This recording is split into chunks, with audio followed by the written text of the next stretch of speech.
Welcome to I Am the Cute One, the most chaotic school dance in the podcast universe. Let's spike the punch, grind to usher, and talk about our favorite topic, ourselves. Hello, I am Bernice, and I am the cute one. And I'm Chelsea, and I'm the cute one. And today we're covering Hope Floats. I'm just going to give a warning at the top of this episode for you, for the cuties. I'm going through it, Donny. I crashed out last night because of, the world and using children as bait, etc. Naturally, yeah. Then I watched this movie, and you might hear I'm a little bit raspy today. I had to put myself to bed at 9:30, Donny. I was sobbing. You warned me a little bit. Originally, you did present this as a fun little Southern romp. Now, the Patreon cuties were concerned. They did give me the heads up. We talked about it in a previous episode where you said, well, I guess this is a warm-up for next month where we will be covering Tears and Queers. Right. This was foreplay for that because I was sobbing this whole movie. I sobbed a little bit, not the whole movie, but I'm glad. That means you're emotionally invested at least. Did you like it? I loved it. Because what I hate more than anything in the world, Chelsea, is someone who is emotionally invested, someone who's laughing, someone who's crying, someone who's gasping, and then at the end says, I didn't like it. Well, your nervous system said you did, you fucking bitch. Yeah. Now, I do think that cinema is meant to make us feel things. Yeah. So, for example, when I'm sobbing, hyperventilating at the end of Companion and calling it the worst movie I've ever seen, I did truly hate that experience. However, I cannot say it was not a good movie. Okay. But you'll be happy to learn, not only did Hope Floats make the list for Best Movie of 2026, Donny, this movie might make the best movies of my life list. I loved this movie. Oh my God. When I was in high school, I had a friend named Hope. And one time she fell down the steps and my friend's mom, not her mom, my other friend's mom said, I thought Hope floats. One of my favorite memories to this day. I texted the friend group as we picked this movie and said, guess what we're covering and guess what story I'm telling. You already know. We'll get into details, though. It's not a Southern romp, but it being Southern makes it more of a romp than if it was not Southern. Do you know any Southern people? Not any like this, not cute ones. Okay. Kendrick is the closest I have, and his accent is not as strong as Sandy B's. Yeah, you always giggle a little bit. A Southern woman could say, I'm going to slit your tires and fuck you silly. And you would laugh and be like, I love them. You're not receiving it as a direct threat. Now, I know enough Southern people, and there are enough Southern people in my family, thanks to good old Dr. Bald, that I truly know that when a Southern woman says, bless your heart, it's time for you to change everything about your life because it's not to be taken with a grin. It's to be taken with a hard look in the mirror and some tough choices ahead. But you don't think there's a cuteness to that? No. I could listen to them read the back of a shampoo bottle. I do love how it tickles the eardrums. Yeah, it's melodic. Yeah. But I think that you are in danger, Donny. Of who? I think if you were to ever meet a real Southern lady out in the wild, you wouldn't know what hit you. But I also wouldn't take them seriously. So but if I was on the problem. No, but I don't care then. Because I'm choosing that you're not enough to take me down. But that's the problem. But I'm not saying you're running beholder. into them in a Dunkin' Donuts. I'm saying if you were to play Big Brother. Big Brother. Oh, they would destroy you, Donny, because you're not taking them seriously. Nobody is smarter, more socially savvy, and more conniving than a true Southern woman. They've had cotillion training, Donny. You'd be fucked. So before you get cast on Big Brother, we're going to have you spend a couple of brunches with Dr. Bald's family to get warmed up. Okay, fine. But if they had a death in the family, I would smile. Because that's what happened at this movie. So this movie premiered May 29th, 1998. It was a Friday. Too Close by Next was the #1 song. Godzilla was top of the box office with this as #2. Phil Hartman died. Say What Karaoke premiered on MTV. And I know we don't normally do this, but to really paint a picture of what May 29th, 1998 was, the following week, The Challenge and Sex and the City both premiered. Whoa. I know. Do, do, do, do, do, do, do, do, do, do. Okay, we got there. In the beginning, that wasn't right, but that's okay. Bless your heart, Donny. Bless your heart. If today's episode makes you laugh or scream or talk down to Southern people, do us a favor and leave us a 5-star review on Apple Podcasts or Spotify. I do like to imagine that the cuties have one of those maps that people use when they travel where they could take a little coin and scratch off little regions. Like, oh, I've been to the Eiffel Tower. Oh, I've been to Ireland. But in your case, they're just scratching off a new region that you've insulted one place at a time. So cuties, get your markers out. We can scratch out from North Carolina all the way to Georgia. Anyway, we now offer ad-free versions of our episodes on Patreon. So if you want to hear us without ads, head to patreon.com/IamTheCuteOne. And there's so much more, cuties. Whatever we say here is what Chelsea decides is appropriate for human consumption. Mm-hmm. So what makes it behind the paywall is really where it tickles the ivories. As he does the motion of tickling a ball sack. An ivory ball sack. Well, that's just racist, Donny. And again, that little ditty made it to the main feed. So think about, what am I putting behind a locked door? Just like Room, starring Brie Larson.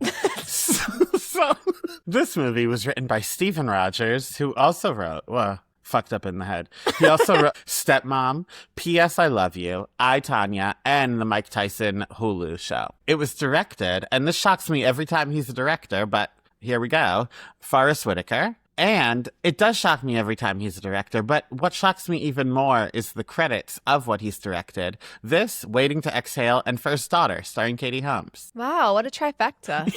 Yeah, they say they're the 3 movies you should see before you die. Uh-huh. Tuesdays with Maury.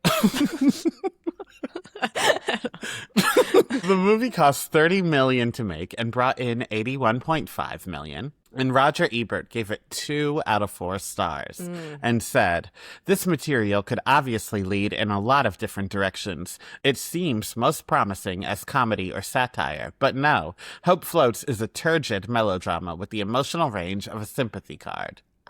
I know, he just doesn't get it. He hates women. Yeah. This movie was a beautiful film about mothers and daughters, Roger. And to be fair, I normally hate women too. Gilmore Girls, they say, is too estrogen for me. I can't get into it. But this is perfect. This, you could tell, is women written by men. Just like you like it. Yeah.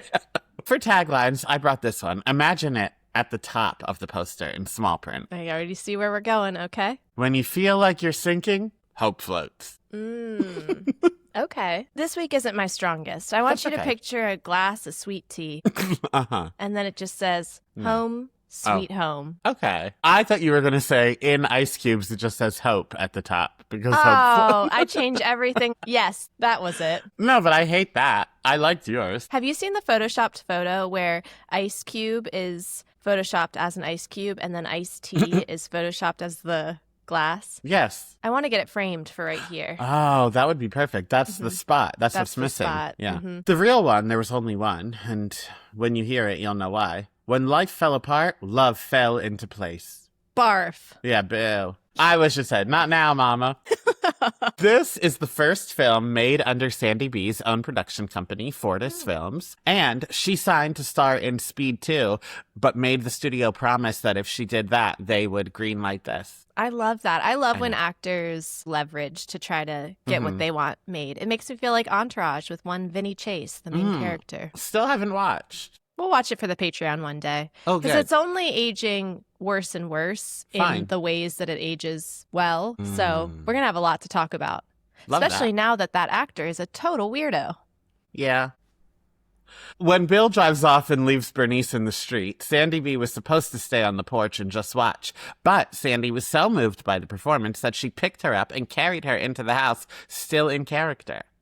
This woman's a producer, a leverage maker, and a scene stealer. I love that. I know. This makes me like you again. You've been on thin ice ever since while you were sleeping. But now that you can get behind this movie so strongly, we're friends again. Okay, well, I'm glad that it took 2.5 years. So, cuties, I guess that means all the commentary on my looks, my hair, my personality, my lesbian side, those are all going to go out the window now that I'm in his good graces. No, now I'll just say those things to your face instead of behind your back. So much like the Patreon, another plug, if you thought what you were hearing was inappropriate, you should have heard what the streets heard. What character, if any, do you identify as? Well, I hate to pick a man in a movie about strong, complicated women, but I did pick the man in the white hat. Now, did I bother to learn this boyfriend's name? I sure didn't. Okay. You might as well call him Curious George because he popped on that white hat and that's all I saw. Well, to correct you, because the cuties Man will in the come yellow from... hat, Oh, thank Donny. God you know. Okay. I wasn't worried about the color. I was worried about you thinking that Curious George was the one that wore the hat. I mean, maybe. Yeah, we don't know what they're into.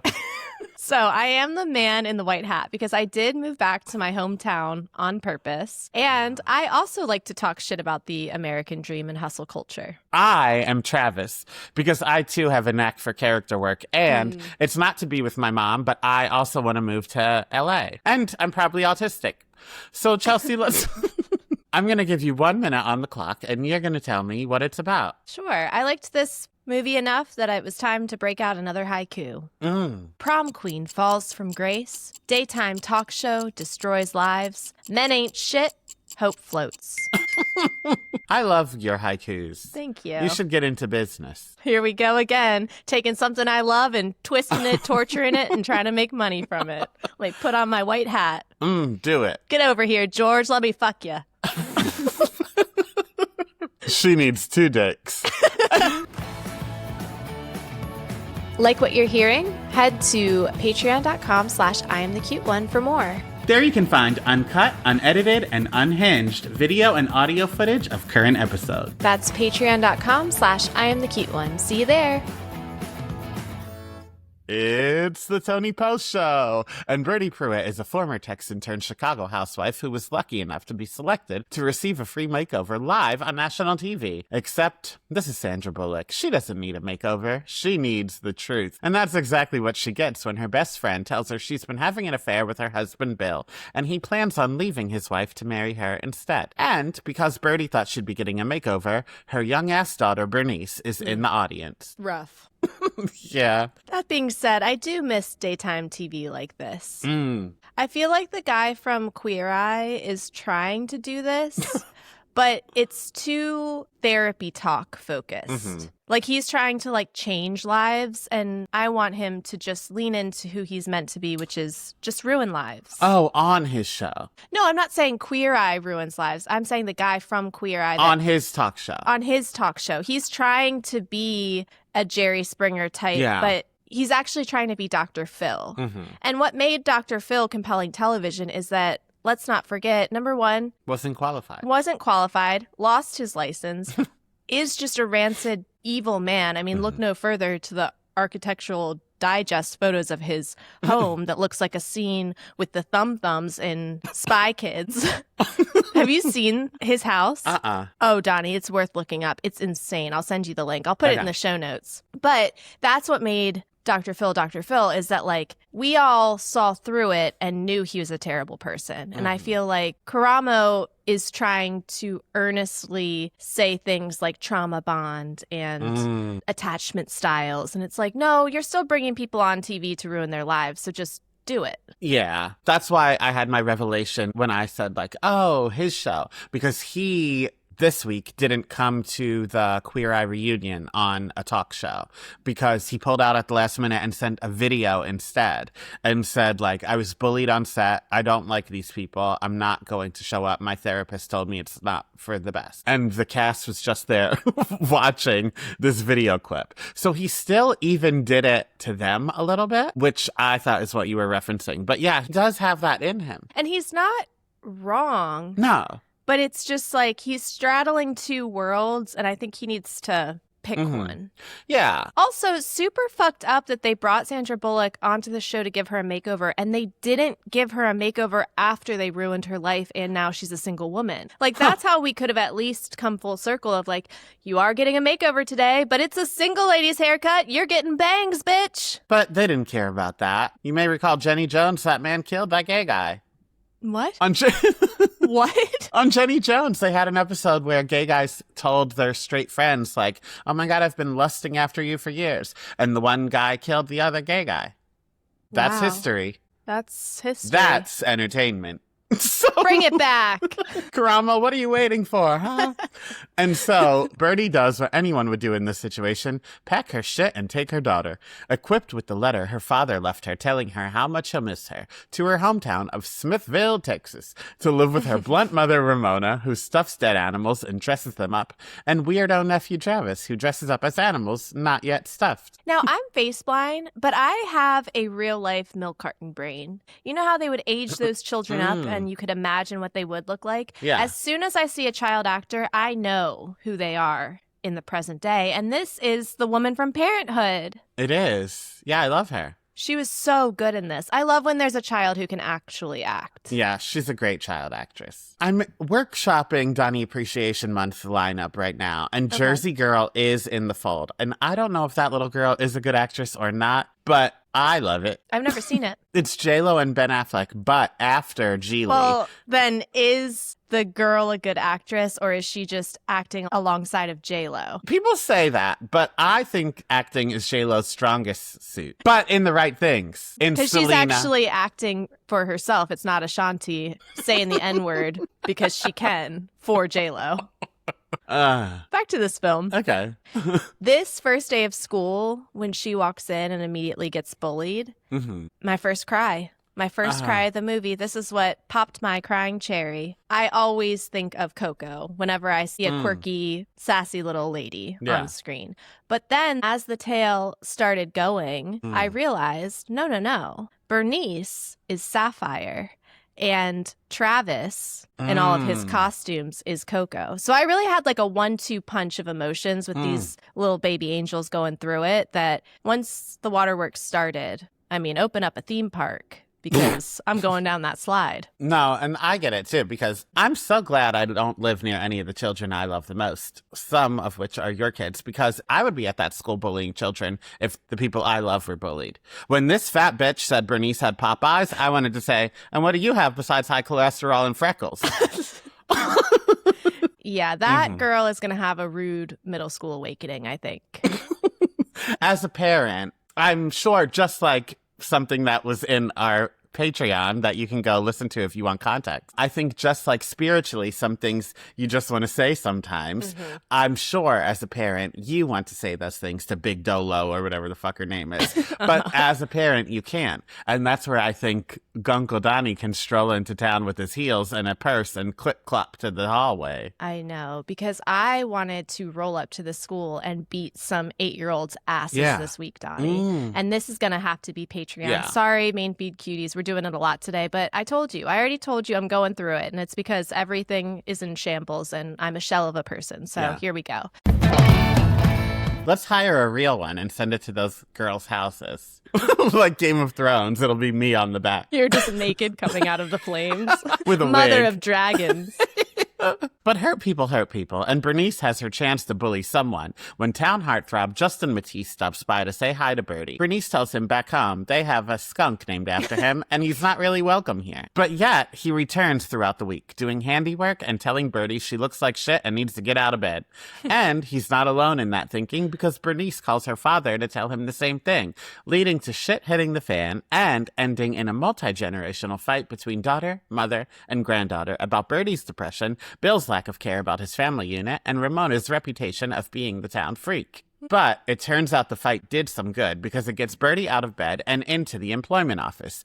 But the problem with being a bitch in high school is the nerds move up the food chain and have power over you. I love that that's the lesson you learned from this film. Uh-oh, the nerds. They've got jobs now.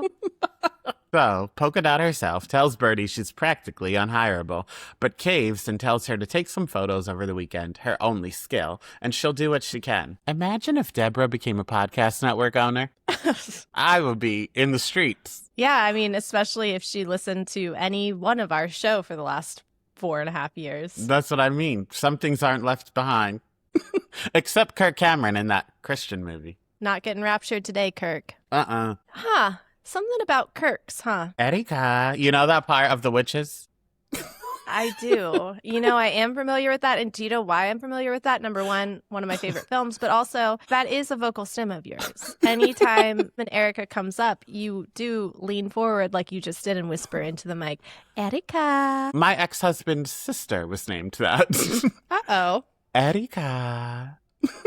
Oh, no. No, she loved me. My Aunt Susie, anytime she meets someone named Heather, she goes, Heather. Oh, good one. From the movie The Heathers, which I've never seen. Oh. But I do know that from her, because one thing about my family, everybody has their own brand of a vocal stim. I'm sure your mother's been saying fuck me gently with a chainsaw your whole life, and you just can't place it. Let's move on. Okay.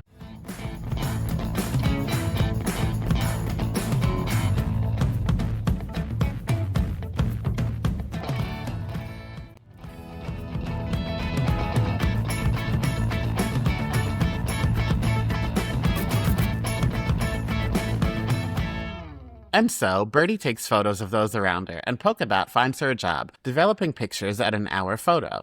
And she's warned that naked pictures will be coming in at some point, but at least she'll get to look at them and make a copy for the office. 1 hour photo, when you think of it, it is a crazy thing that we used to do. To just trust people with our photographs. Well, I surely was taking naked pictures of myself at 16 with a disposable camera. That's just straight up child pornography. See, I wasn't one of those people, remember?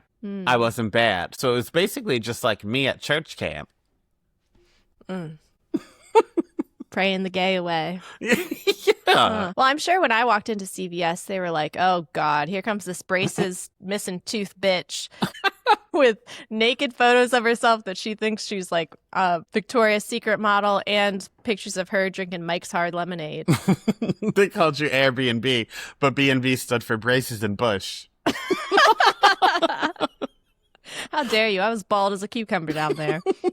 Braces and Bob, then. Now that Birdie has it somewhat together, she's stable enough to go with her mother to visit her father with Alzheimer's, which lets Bernice bond with her mother over not having a daddy either. Chelsea, I know you're face blind, but did you recognize the nurse? Donnie, one thing about me is if they're not a main character in a movie, they might as well be the adults in Charlie Brown. Wah, wah, wah, wah. I'm not paying attention. I don't know who you're talking about. That's where the stars are, because may I direct you to Brasilia? Oh. I know, I gasped. I was waiting for him to spin a globe. Even with her head roughly on her shoulders, she's still not ready to date Justin. After all, she's a married woman.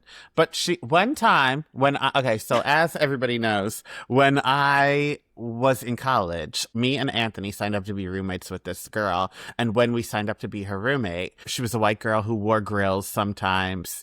And she would brown panties streak and dance in people's lawns with me, whatever. We had a good time. And we were like, oh, this will be the party house.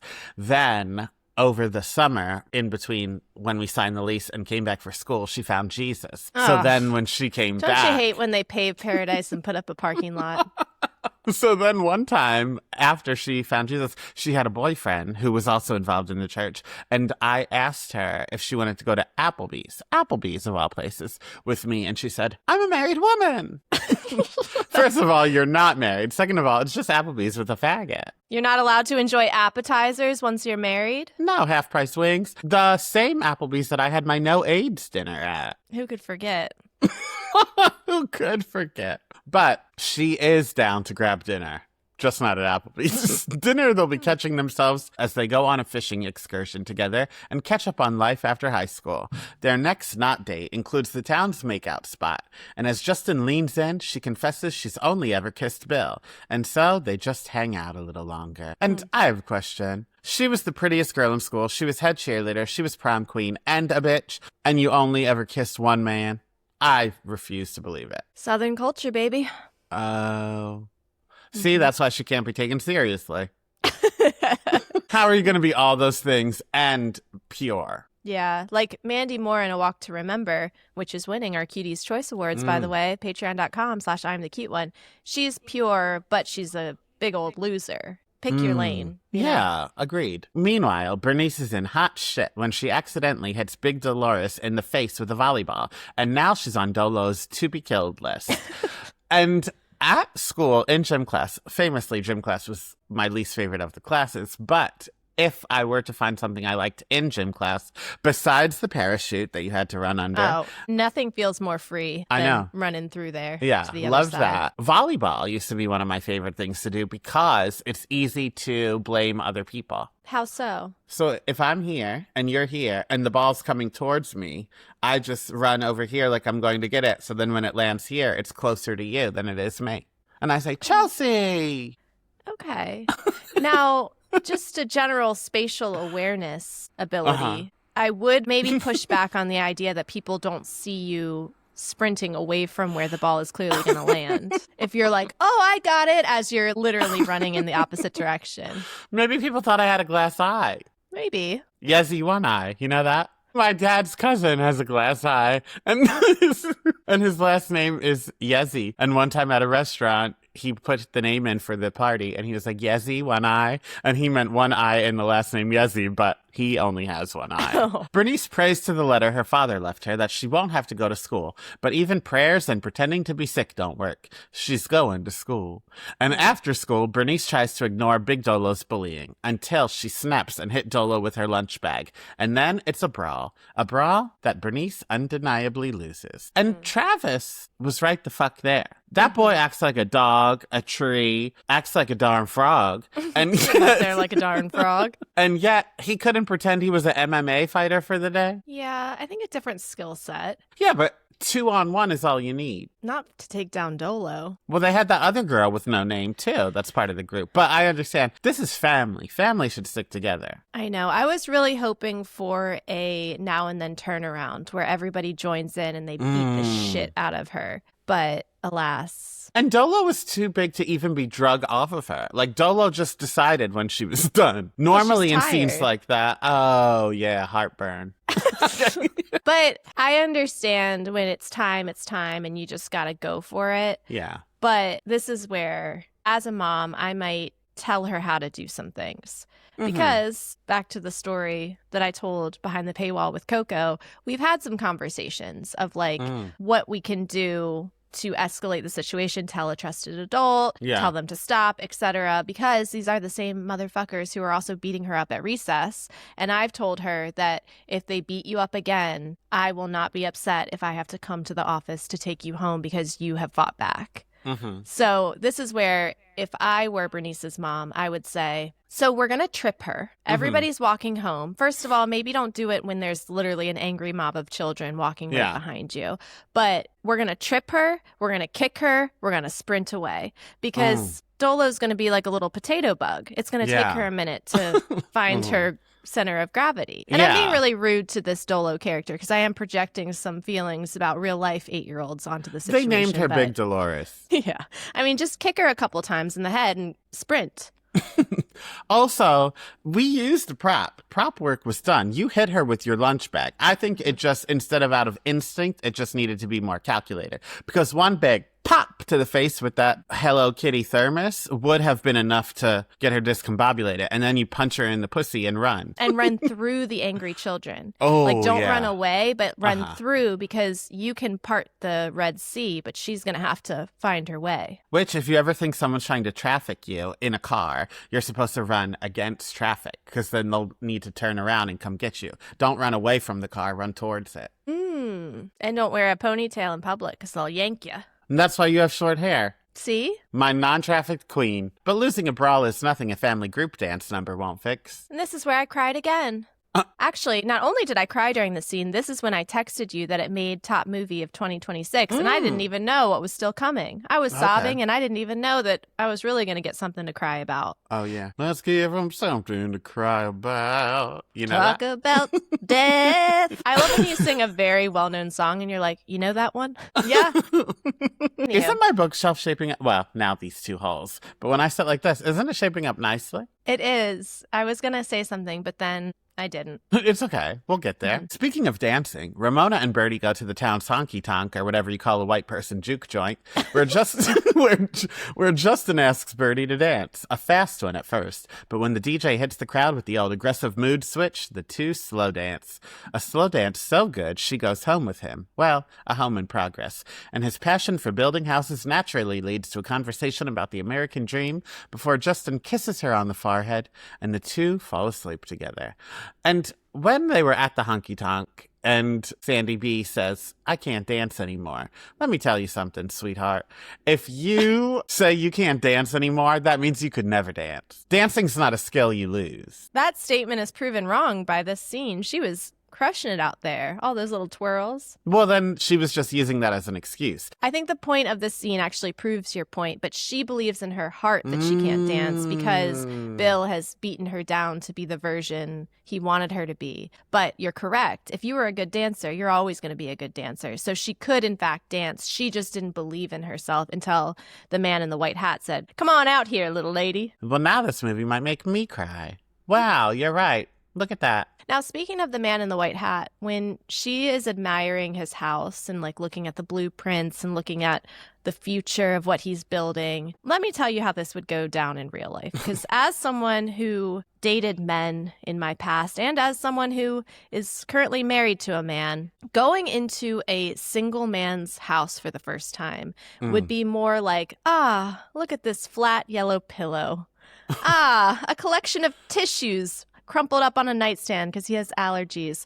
Oh, look at this toilet paper stacked on top of a toilet paper roll because he couldn't be bothered to change it out. And oh, look, no trash can for me to put my tampon in. Yeah, but Justin Matisse is one of the good ones. Who is this actor, by the way? Harry Connick Jr. Swinner. What's he from? For a generation. First of all, he sings. Second of all, he played Grace's husband on Will and Grace. Ah, yes, the horseman. Yeah. The next day, Ramona invites Justin over for dinner before excusing herself and letting him and Birdie eat alone.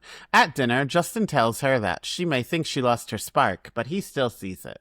And if Bill was dumb enough to let her go, he didn't see it either. Bernice, who had been eavesdropping, threatens his life, and after Justin excuses himself, Ramona tells her daughter that her dating life is chaotic as fuck and only has herself to blame. And Bernice decides to tag in, telling her mother that Bill wouldn't have left if Birdie loved him enough. A brutal 1-2 punch. Yeah, they are a good team. Hit her from both angles. Sandwich generational trauma. This is very, very Sapphire-coded, this whole scene. And when Bernice is just throwing shit out of his truck, I am never prouder of my girls, but specifically Sapphire, than when they set the boundaries that I wasn't allowed to as a kid. And yes, we're still working on tone and how we're expressing these boundaries, but Sapphire telling like all of my great aunts, like, no thank you, I don't want a hug, I'll give you a handshake. I love it because I had to hug all those stinky bitches my whole life, and I love when Sapphire says, I told you no hug, why are you touching me? Incredible. That is beautiful to watch. Also, as one of the stinky bitches, it makes you feel like you won in life when that boundary is then open to you. Yeah. Consent. It means more when they say yes, you know? Yeah. Birdie, who everyone has been saying looks drunk the entire time, finally decides to lean in and get wasted at a bar. And when the mom from the Torkelson says one too many shady things about her, Birdie announces to the crowd that she's learned a few things from working at the photo shop, including that Mrs. Torkelson got herself some new titties. Yeehaw, baby.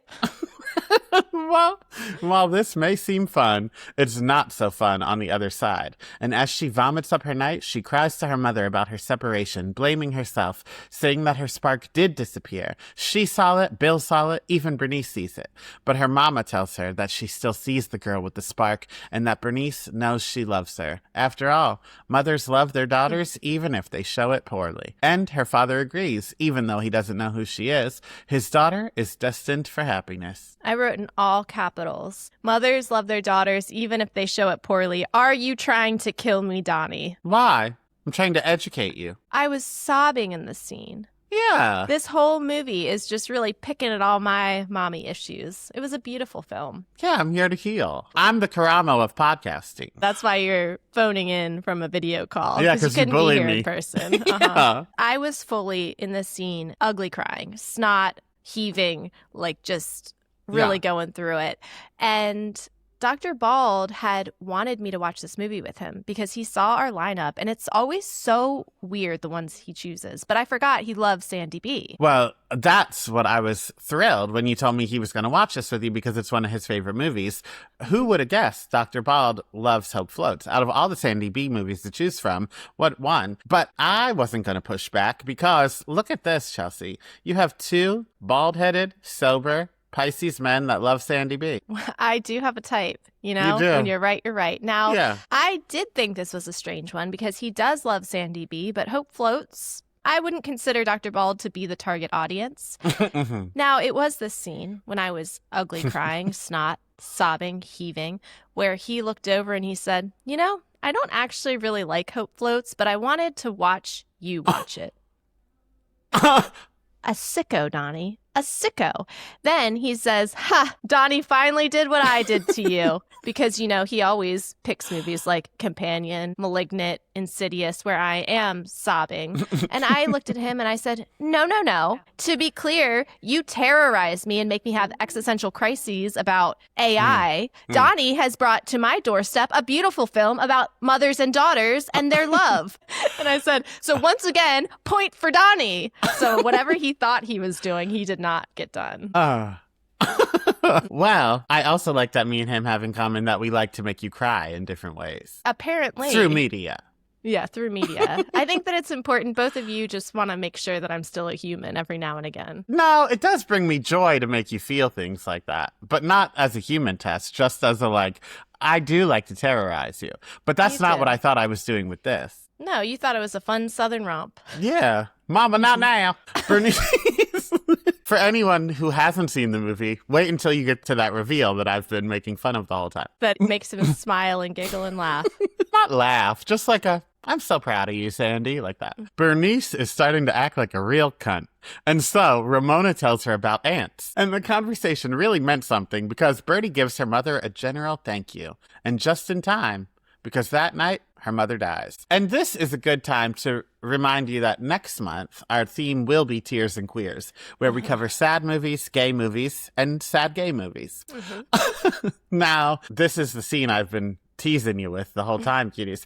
When she says, not now, don't you do this to me, mama, not now, not like this, gets me every time. I sob, obviously. Saddest scene of the movie. Sandra Bullock's best work. But also, it's that melodic, don't do this to me, mama, not now, mama, not now, mama. She might as well be starting a car. Like that. Like, it does make me, smirk a little bit as I'm ugly crying. Okay. You know, we all have our journeys. I can't personally say that I was smirking during this devastating scene of her losing her mother, but... You know what it's like when Sapphire cries whenever I leave? It's heartbreaking. I don't want to leave. But a part of me is happy that I'm the reason someone's crying like this. So then that's how I felt with this, too. If you're going to break me from this devastating scene, at least bring me a little song. Not now, mama, not now, mama. You know?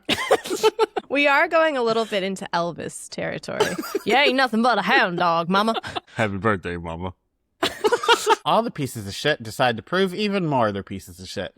Travis's mother sends a telegram saying she won't be able to make it home for the funeral, leaving Travis to wonder who'll be taking care of him from now on.